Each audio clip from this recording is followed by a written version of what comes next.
Puji nama Tuhan, kalau pada saat ini kita masih bisa memuji dan memuliakan nama Tuhan. Mari kita mau tundukkan hati kita. Kita mau rendahkan hati kita. Kita mau serahkan segala persoalan, segala masalah di bawah kaki Tuhan. Inilah kami Tuhan.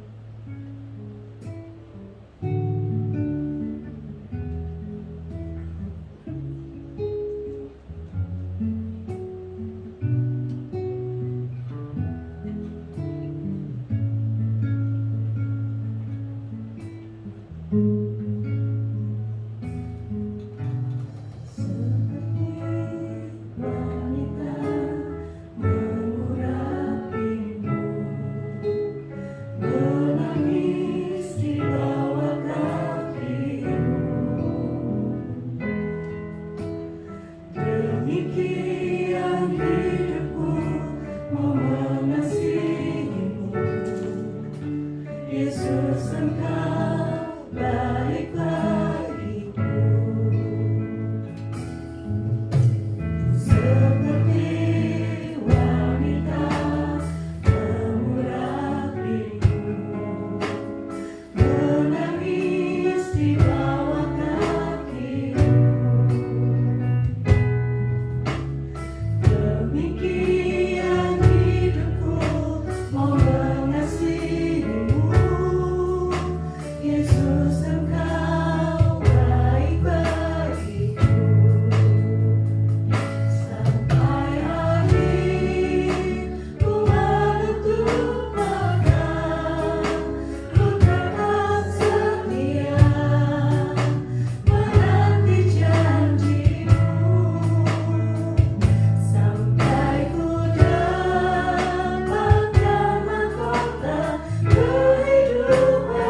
Inilah kerinduan kami, inilah kerinduan hati kami yang paling dalam, Tuhan. Kami mau menundukkan hati kami. Kami ingin tetap setia kepada Engkau, Tuhan, apapun yang terjadi, Tuhan. Sampai Engkau memanggil kami, kami ingin tetap setia pada Engkau, Tuhan. Yalah Tuhan, melalui pujian yang kami naikkan di hadapan-Mu, Tuhan, nama-Mu boleh kami tinggikan. Berkati kami, Tuhan, jika sebentar kami akan memuji dan memuliakan nama-Mu. Kami akan, Tuhan, memulai ibadah pada pagi hari ini. Tuhan, kami rindu lawatan-Mu. Kami rindu, Tuhan, Kau ada di tempat ini. Kami merasakan kasih-Mu yang begitu dalam, Tuhan. Terima kasih, Tuhan. Berkati kami, berkati jemaat-Mu mereka, baik di tempat ini maupun di rumah. Yalah Tuhan, nama-Mu yang selalu kami tinggikan. Terima kasih ya Tuhan. Di dalam Tuhan tidak ada ketakutan. Di dalam Tuhan tidak ada kekhawatiran. Karena kami percaya bahwa janji Tuhan ya dan amin. Katakan amin. Amin.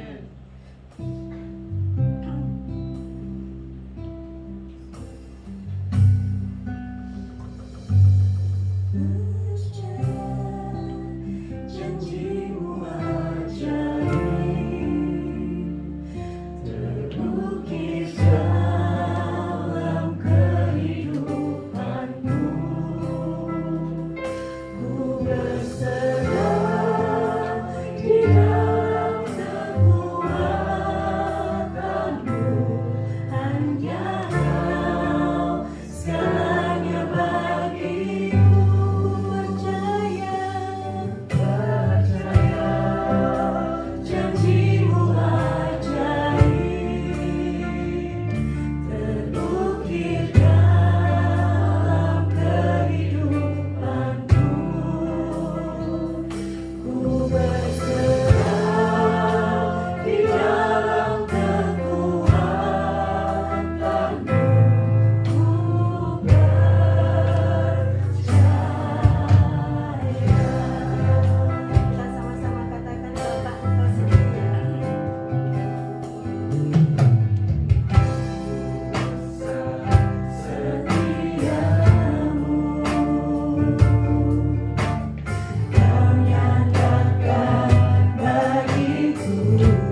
Kami pegang Tuhan janji.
Inilah pernyataan doa kami, Bapa. Kami yakin, kami percaya, inilah perjalanan hidup iman kami di dalam Tuhan, beserta dengan Tuhan, dan melihat karya-Mu besar dalam kehidupan kami. Kami mau menyerahkan semua dalam tangan-Mu. Berbicaralah kepada kami, karena kami siapkan hati kami. Kami rindu mendengar isi hati-Mu, agar boleh menjadi pedoman dalam kehidupan kami. Sehingga kami yang datang dengan beban berat, kami yang datang dengan sakit penyakit, kami yang datang dengan segala persoalan hidup, dan boleh melihat terang kasih Allah dalam kehidupan kami. Terima kasih Bapa, kami serahkan semua dalam tangan-Mu. Bersabdalah, kami siap mendengarkan firman-Mu di dalam nama Tuhan Yesus Kristus selamat kami. Dan semua yang percaya katakan amin. Dalam pujian yang terakhir yang kita panjatkan bersama-sama, sekali lagi menekankan kepada kita apa makna dan apa arti orang hidup beriman. Apa sih sebetulnya perjalanan hidup orang beriman? Apa artinya ketika kita mempercayakan hidup kita kepada Tuhan? Saudara yang dikasihi Yesus Kristus, ketika tadi lagu dinyanyikan, saya yakin ketika saudara mengangkat hati saudara, dan ketika saudara betul-betul mengatakan, Tuhan, aku mempercayai segala janji-janji-Mu luar biasa, dan aku percaya, aku yakin, maka saudara akan merasakan ada sebuah getaran-getaran dalam hidup saudara yang akan bertanya dan akan berbicara. Apakah itu hanya sekedar kata-kata di mulut? Apakah itu hanya sekedar sebuah ungkapan dan isi dari sebuah lirik lagu yang memang sudah dikarang dan lalu kita hanya cuma tinggal menyanyikannya? Saudara sekalian, pagi hari ini saya ingin mengajak saudara bersama-sama melihat apa makna hidup berjalan dalam iman, apa makna hidup percaya, apa makna ketika kita menyerahkan seluruh kehidupan kita kepada Tuhan. Benarkah itu sudah menjadi kenyataan dalam hidup saudara dan saya sehari-hari mulai saat kita bersama Tuhan dan sampai hari ini bahkan terus akan berjalan bersama dengan Tuhan? Saudara yang dikasihi Yesus Kristus, untuk mendalaminya saya ingin mengajak saudara mencoba merenungkan apa yang pernah menjadi pergumulan hidup, yang pernah menjadi satu perjalanan hidup dan lalu ditulis oleh pemazmur untuk kita pahami dan kita pelajari bersama. Mari kita buka Alkitab kita di dalam kitab Mazmur pasal yang ke-40. Mazmur pasal 40 ayat 14 sampai dengan ayat yang ke-18 dengan tema hidup dalam menantikan pertolongan Tuhan. Bagaimanakah kita bisa hidup dalam iman, berjalan bersama dengan Tuhan dalam iman dan kepercayaan kita, ya. Mazmur pasal 40 ayat 14 sampai ayat yang ke-18. Mari, saya ingin membacakannya bersama-sama. Ayat-ayat ini kita baca dengan keyakinan, dengan sungguh-sungguh, supaya kita bisa menghayati. Dan kalau sudah merasa ini kebenaran firman Tuhan, saya setuju dengan pergumulan dari pemazmur bagian akhir. Amin, sambut amin dengan kuat dan keras, ya. Mazmur pasal 40 ayat yang ke-14, 2, 3. Berkenanlah kiranya Engkau ya Tuhan untuk melepaskan aku. Tuhan, segeralah menolong aku. Biarlah mendapat malu dan tersipu-sipu mereka semua yang ingin mencabut nyawaku. Biarlah mundur noda mereka yang mengingini kecelakaanku. Biarlah terdiam karena malu mereka yang mengatai aku. Syukur, syukur. Biarlah bergembira dan bersukacita karena Engkau, semua orang yang mencari Engkau. Biarlah mereka yang mencintai keselamatan daripadamu tetap berkata, Tuhan itu besar. Amin. Oh, kok tidak mantap begitu. Sekali lagi, biarlah mereka yang mencintai keselamatan daripadamu tetap berkata, Tuhan itu besar. Amin. Saudaraku sekali, sejauh mana kebesaran Tuhan ada dalam hidup saudara? Seringkali kita hanya mengerti dan memahami itu sebagai sebuah slogan, tapi belum pernah sudah merasakan itu sebagai satu kenyataan dalam hidup saudara. Bukankah sesuatu yang sangat disayangkan? Menurut saudara, ketika saudara pergi ke Italia dan saudara melihat pemandangan yang indah yang ada di Italia, kira-kira saudara mau menghayati pemandangan itu atau mengatakan, loh kok persis sama seperti yang di foto ya? Apa artinya? Apa bedanya? Kalau memang melihat kenyataan sesungguhnya sama dengan yang ada di foto, nggak usah pergi jauh-jauh, habisin uang banyak-banyak. Kalau cuma cukup di foto, buat apa harus pergi jauh? Kalau kita ada di sana dan kita merasakan, bukankah itu suatu saat di mana kita bisa merasakan sesuatu yang sangat indah? Rasakan itu. Bagaimana dengan saudara?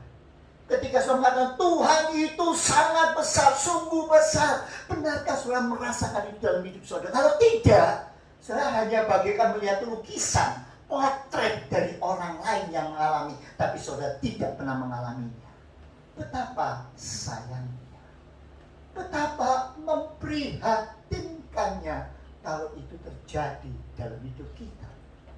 Itu sebabnya pagi hari ini dalam bagian ini pemazmur ingin menunjukkan bagaimana dia bergumul dengan Tuhan. Dia mengalami banyak kesulitan. Bahkan kalau saudara melihat apa yang terjadi di bagian ini, sangat jelas sekali pemazmur dalam hal ini Daud. Daud itu mempunyai pengalaman yang sangat banyak. Dan di dalam pengalaman hidupnya bersama dengan Tuhan, akhirnya dia bisa menemukan bahwa Tuhan itu sungguh besar. Amin, saudara. Amin. Dari mana dia bisa tahu? Saudara, pada zaman saat ini, ketika segala sesuatu serba cepat, segala sesuatu serba instan, maka kalau ada sesuatu yang berjalan lambat, menurut saudara terasa sangat membantu atau sangat menghambat? Menghambat. Ya, kalau semua serba cepat, tiba-tiba ada seorang naik mobil di jalan-jalan yang padat, yang penuh, dia pelan-pelan. Apa yang terjadi biasanya? Bunyikan klakson, den, minggir. Oh, semua orang jalan cepat, kamu kok pelan-pelan. Ketika ketika segala sesuatu berjalan dengan sangat cepat, dengan sangat instan, maka kalau ada sesuatu yang lambat, rasa itu sangat menghambat. Bukankah demikian juga dengan pergumulan hidup kita? Seringkali ketika kita menghadapi beban-beban hidup yang sangat berat, ketika kita menghadapi situasi-situasi yang tidak menguntungkan, ketika kita menghadapi masalah dalam rumah tangga yang tidak kunjung padam, yang terus-menerus bergejolak, ketika kita menghadapi masalah ekonomi dan itu seolah tidak pernah teratasi dan terus-menerus masih berjalan dalam hidup kita. Lalu karena sudah mulai menaun, lama tidak selesai-selesai, bukankah akhirnya seringkali kita merasa, kapan Tuhan? Sampai kapan Tuhan saya harus berdoa? Saya sudah berdoa sekian lama, saya sudah bergumul sekian lama, saya sudah membawa di bawah kakimu, kok belum pernah ada jawaban? Lalu gimana? Gimana seharusnya? Saudaraku sekalian, disinilah justru letaknya perjalanan orang percaya. Seringkali kita menginginkan segala perkara, segala peristiwa, semua yang dihadapi itu cepat-cepat selesai, cepat-cepat beres. Padahal Tuhan punya rancangan yang berbeda. Pernahkah saya berpikir bahwa kehidupan orang beriman, orang percaya, itu adalah sesuatu yang konstan, yang terus-menerus berjalan dan tidak statis. Tidak hanya berhenti di tempat, tetapi sesuatu yang berjalan walaupun mungkin lambat, tapi terus-menerus berjalan. Walaupun mungkin itu kerasanya kok lama ya, tapi itu secara teratur, tetap dan pasti akan menuju pada satu sasaran yang sangat istimewa kalau itu sesuai dengan rancangan dan kehendak Tuhan. Mungkin kadang-kadang kita bertanya, sampai kapan Tuhan? Sama halnya dengan Daud. Sampai makanya pada bagian ayat itu, ayat yang ke-14 tadi yang kita baca, coba ayat 14, lihat. Berkenanlah kiranya Engkau ya Tuhan untuk melepaskan aku. Tuhan, gak apa-apa kok Tuhan, setahun lagi, 2 tahun lagi gak apa-apa. Ya, halo, coba dibaca ayatnya, coba. Berkenanlah kiranya Engkau ya Tuhan untuk melepaskan aku. Tuhan, berlambat-lambatlah menolong aku. Amin. Apa yang dikatakan? Loh, kenapa Daud kok bisa mengatakan segera? Pasti ada sesuatu. Apakah Daud tipe orang yang gak sabaran? Apakah Daud merupakan seseorang yang gak bisa tahan menunggu sesuatu? Kalau sudah perhatikan latar belakang hidup Daud, Daud adalah seorang gembala yang sudah dilatih dan sudah diatur sedemikian rupa hidupnya untuk belajar sabar. Domba beda dengan kambing, beda lagi dengan kuda. Kalau kuda hut hur, hur, hur. Kalau domba hut hur, ya. Berapa lama dia di padang gurun ketika menggembalakan domba, dilatih untuk sabar. Nanti minum, giring minum, ayo minum. Ayo cepet, setelah ada serigala datang, ayo cepet. Sabar. Dia sebetulnya adalah seorang yang sudah dilatih begitu rupa sehingga dia belajar sabar. Dia tahu apa artinya menantikan Tuhan, apa dia berserah sama Tuhan, apa dia bergumul dan berjalan bersama dengan Tuhan. Sampai-sampai ketika dia sudah ditentukan untuk jadi raja, kemudian dia dikejar-kejar oleh mertuanya sendiri yang namanya Saul, dan akhirnya di tengah-tengah perjuangan itu, di mana Daud mau dibunuh oleh mertuanya sendiri, dapat kesempatan. Satu saat mertuanya tinggal di mulut gua, dia ada di belakang gua. Kalau orang bilang kesempatan. Ini kesempatan yang sangat baik. Mudah kalau mau membunuh ayahnya, balas dendam. Tapi itu bukan jalan Tuhan. Dia mau percaya kepada Tuhan. Dia tidak mau memakai akalnya sendiri. Dia mengerti apa artinya bersabar. Oke, diam, tenang. Kamu, aku aja, teman-temannya Daud kok. Nah, lalu apa yang dikerjakan? Cuma motong ujung jubahnya. Sedikit oleh-oleh. Kenang-kenangan. Setelah Saul keluar dari gua, halo mertua, hai, ini apa? Orang lain mengatakan tak serantan, nunggu. Oh, kok gitu jalannya?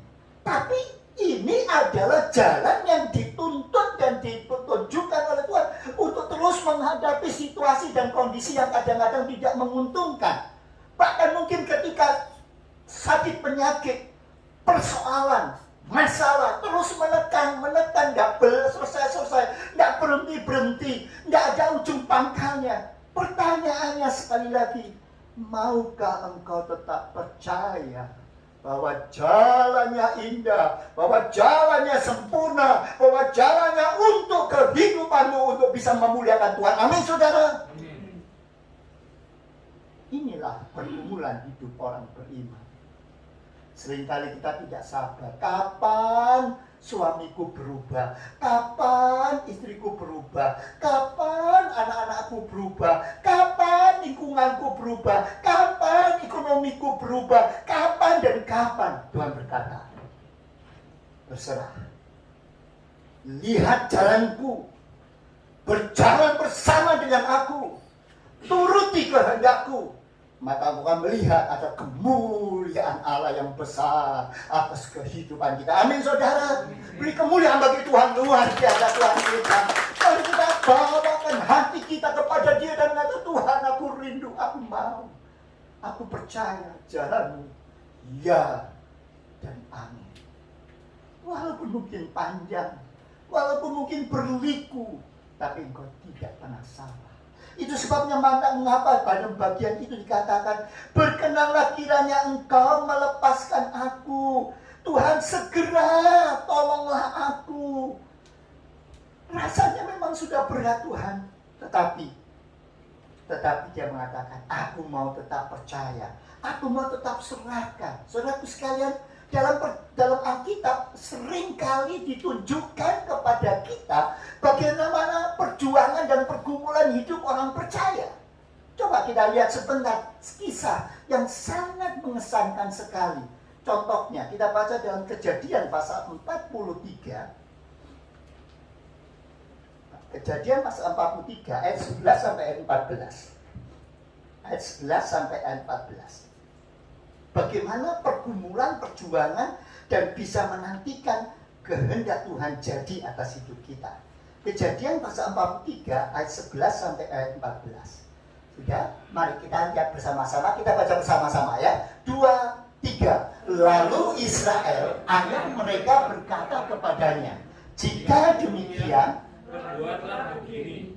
ambillah hasil yang terbaik dari negeri ini dalam tempat gandummu, dan bawalah kepada orang itu sebagai persembahan sedikit balsam dan sedikit madu, damar dan damar ladan, buah kemiri dan buah badang. Ayat yang berikutnya. Dan bawalah uang 2 kali lipat banyaknya. Uang yang telah dikembalikan ke dalam mulut karung-karungmu itu haruslah kamu bawa kembali. Mungkin itu suatu kehilafan. Ayat yang ke-13. Bawalah juga adikmu itu, bersiaplah dan kembalilah pula kepada orang itu. Ayat 14. Allah yang maha kuasa kiranya membuat orang itu menaruh belas kasihan kepadamu, supaya ia membiarkan saudaramu yang lain itu beserta Benyamin kembali. Mengenai aku ini, jika terpaksa aku kehilangan anak-anakku, biarlah juga kehilangan. Saudara, menarik sekali. Mungkin sudah lama sekali tidak membaca Alkitab, makanya sekali lagi ayo baca Alkitab setiap hari sudah mengerti kisah-kisah yang sangat indah. Di sini diceritakan bagaimana Yakub pada waktu itu merasa kebingungan. Yang jelas Yusuf, anak yang dikasihi, sudah hilang. Menurut pemikirannya, anak itu sudah mati. Gak ada harapan lagi. Tetapi karena kelaparan, maka dia menyuruh anak-anaknya pergi ke Mesir untuk mencari beras, mencari makanan. Ternyata siapa yang ada di sana? Yusuf. Yusuf ketika lihat kalau saudara-saudaranya dikerjain, saudara. Yusuf ingin menguji apakah karakter dari saudara-saudaranya masih tetap seperti dulu enggak? Waktu aku diperdaya, ketika aku dibully, ketika aku dijual, kemudian dimasukkan dalam sumur dan sebagainya, masih tetap gak karakternya, masih sama seperti itu kah? Itu yang mau diperhatikan atau mau dilihat oleh si Yusuf. Itu sebabnya ketika mereka datang, oh siapa kamu, gini gitu, enggak. Saya tidak percaya bahwa kamu orang baik-baik. Pasti kamu pengintai. Kalau enggak pengintai, buktikan mana yang namanya adikmu Benyamin yang katanya ditinggal di rumah. Bawa sini. Kalau belum dibawa sini, semua dimasukkan penjara. Kamu pengintai mau melihat negeri ini supaya kamu mau menundukkan kami. Enggak bisa. Demi Firaun, kamu harus ditahan. Setelah 3 hari, panggilan. Ya sudah, saya gini sini. Saya takut sama Tuhan. Saya tidak mau membuat susah. Kamu kesini cari beras dan kamu harus cepat pulang. Nanti kalau tidak cepat pulang, orang-orang di rumahmu akan mati itu. Ayo cepat pulang. Tapi syarat, 1 orang harus tinggal. Benyamin tinggal sebagai jaminan. Kamu pulang, nanti kamu kembali bawa adikmu. Kalau kamu bisa bawa adikmu, aku tahu kamu jujur. Kalau tidak, kamu cuma pengarang cerita. Mata-mata yang mau merusak negeri ini. Cepat pulang. Dan saudara tahu apa yang terjadi waktu pulang? Uangnya dikembalikan semuanya. Sehingga ketika mereka sampai di rumah, melihat itu pucat apa? Waduh, mateng aku.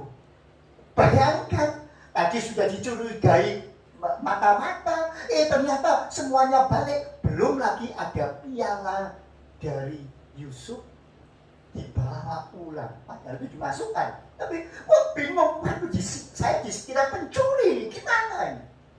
Saudara, kalau saudara jadi orang tua dalam keluarga menghadapi masalah seperti itu, apa yang saudara akan kerjakan? Ini berhadapan bukan sama masyarakat biasa, yang dihadapi raja muda. Nah,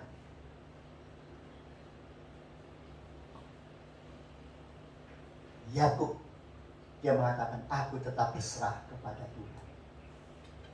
Apa yang dia lakukan? Dia persiapkan yang sebisa-bisanya, dia persiapkan. Pokoknya apa yang mampu, dia kerjakan. Apa? Semua hasil yang terbaik itu dikumpulkan. Tadi lihat, ada buah badam, macam-macam. Semua dikumpulkan. Apa? Upeti. Ini loh kami supaya hatinya luluh. Uang. Kemarin kamu bawa uang 1 kali, dikembalikan, kasih 2 kali, jangan sampai kurang. Dilimpah. Jadi apa yang bisa disiapkan, semuanya disiapkan. Baik itu hasil, baik itu uang, apa yang tidak bisa disiapkan? Apa yang tidak bisa disiapkan? Yang tidak bisa disiapkan oleh Yakub sebagai orang tua adalah keselamatan perjalanan anak-anaknya dari tanah Kanaan menuju ke Mesir. Dan yang kedua, yang tidak bisa disiapkan, apakah nanti Simeon yang ditinggal itu bisa balik selamat? Dan apakah Benyamin yang harus pergi sama-sama dengan yang lain, padahal tinggal satu-satunya anak terkecil yang sangat dicintai, bisa balik atau tidak? Lalu kalau seperti itu, apa yang terjadi? Satu-satunya Yakub hanya mengatakan, kalau memang aku harus kehilangan, aku relakan. Artinya, aku percaya kepada Tuhan. Kalau Tuhan memang menghendaki semua aku percaya, aku berserah. Karena hanya berserah kepada Tuhan hal itu bisa terjadi. Saudara, itulah iman. Itulah perjalanan untuk menyerah sepenuh kepada Tuhan. Mungkin kadang-kadang rasanya berat. Apa ya, kok nggak berat? Berat, saudara. 2 anak yang paling dikasih, ya Yusuf sudah mati. Sekarang tinggal 1 yang bilang dikasih lagi, mau dibawa lagi. Laka habis. Tapi dia katakan, aku berserah kepada Tuhan. Kalau memang aku harus kehilangan, aku rela.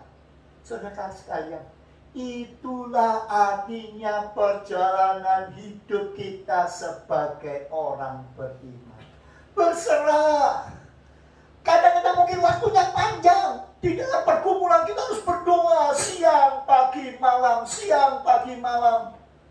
Kenapa kok siang, pagi, malam? Seringkali orang itu hanya ingatnya pagi sama malam. Kalau siang sudah lupa karena terlalu banyak kegiatan. Pada waktu kegiatan penuh itu justru saudara lebih berserah kepada Tuhan. Ketika saudara berserah sepenuh kepada Tuhan, menuruti kehendak dan rancangannya, apa yang bisa saudara kerjakan, apa yang saudara bisa persiapkan, apa yang saudara bisa lakukan terbaik seperti dilakukan oleh Yakub. Tetapi yang tidak bisa kita lakukan, kita serahkan kepada Tuhan.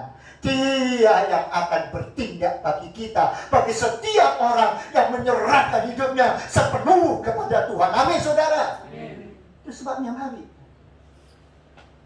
jangan jadikan itu sebuah foto, hanya sebuah gambaran. Maukah saudara lakukan itu menjadi pengalaman atas hidup saudara?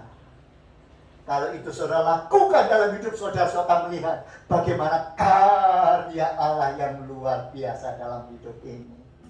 Terima kasih Bapa di surga. Engkau sudah mengingatkan kami sekali lagi agar kami mau berserah kepada Tuhan. Ajar kami untuk sabar, Tuhan. Kadang-kadang kami merasa semuanya sebagai keterlambatan yang menghalangi perjalanan hidup kami untuk melaju sesuai dengan kehendak kami. Tetapi saat ini kami diingatkan kembali supaya kami mau berjalan bersama dengan Tuhan, menanti waktu Tuhan dengan sabar. Karena kami tahu Tuhan sudah menyediakan yang terbaik dalam hidup kami. Engkau yang berkuasa, Engkau yang berdaulat, Engkau yang mengontrol kehidupan umat manusia di dunia ini. Dan kami Tuhan mau belajar taat dan setia menurut firman Tuhan. Terima kasih Bapa. Pakai setiap kami Tuhan untuk menjadi alat-alat yang berguna di tangan Tuhan, menjadi garam dan terang bagi dunia ini. Kau juga memakai hamba-Mu yang sudah menjadi saluran berkat, yang pakai hidupnya untuk kemuliaan nama Tuhan. Kami bersyukur, kami berterima kasih karena anugerah Tuhan yang luar biasa dalam hidup kami. Dan kami Tuhan mau belajar hidup sesuai dengan kehendak-Mu. Baik kami yang ada di tempat ini, maupun kami yang ada di rumah, kami yang beribadah dimanapun juga Tuhan, kami mau tetap setia kepada-Mu, menanti janji-janji-Mu. Terima kasih Bapa. Mari saudara kita angkat tangan kita di hadapan Allah. Biarlah berkat dari Allah Bapa Surgawi, kasih karunia dari Tuhan kita Yesus Kristus, dan persekutuan dengan Roh Kudus akan mengantar engkau kemanapun engkau berada. Engkau akan diberkati oleh Tuhan. Perlindungan, penyertaan kuasa Tuhan ada dalam hidupmu. Pulanglah dan jadilah berkat Tuhan di dalam nama Tuhan Yesus Kristus. Dan setiap kita yang percaya katakan amin.